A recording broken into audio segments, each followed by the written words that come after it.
তীৰ্থনগৰী হাজত ভিন্ন প্ৰান্তত অনুষ্ঠিত হৈছে কেইবাখনো শ্ৰী শ্ৰী মা মনসা পূজা। পাঁচগাঁও উন্নয়ন সমাজৰ উদ্যোগত বৰগাঁৱত 5 দিনা বৰ্ণাঢ্য কাৰ্যসূচীৰে অনুষ্ঠিত হয় 41তম শ্ৰী শ্ৰী মা মনসা পূজা।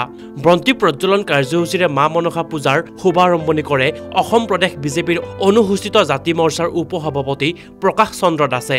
পূজাৰ লগত সংগতি ৰাখি অনুষ্ঠিত কৰা স্মৃতিচাৰণ সভাত কৃতিমান ছাত্ৰ-ছাত্ৰীসকলক সম্বৰ্ধনা জ্ঞাপন কৰা হয়।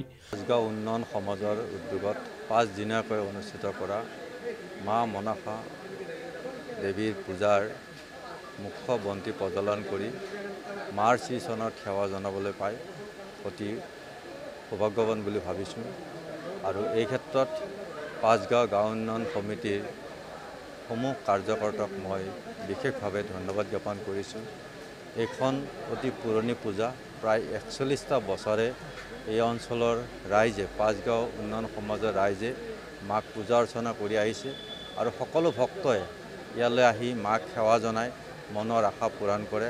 আৰু তাৰ লগে লগে এই পূজাখনক যিসকল ব্যক্তিয়ে ইয়াত বিভিন্ন কষ্ট কৰি এই মাক পূজা কৰি আছিলে যোৱা 41টা বছৰে, এই মহান ব্যক্তি যিসকল ব্যক্তি আজি আমাৰ মাজত নাই, সেইসকল ব্যক্তিক শ্ৰদ্ধাৰে স্মৰণ কৰিছে আৰু কৃতিবান এই অঞ্চলৰ কৃতিবান ছাত্ৰ ছাত্ৰীসকলকো সম্বৰ্ধনা জনোৱাৰ ব্যৱস্থা কৰিছে।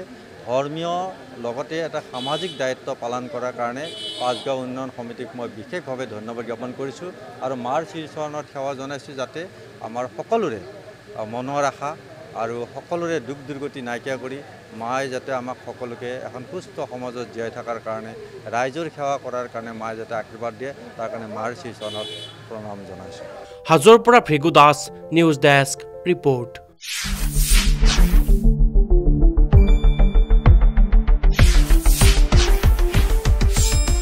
শুদ্ধ আৰু বিস্তৃত বাতৰিৰ বাবে চাই থাকক নিউজ ডেস্ক ৰিপৰ্ট।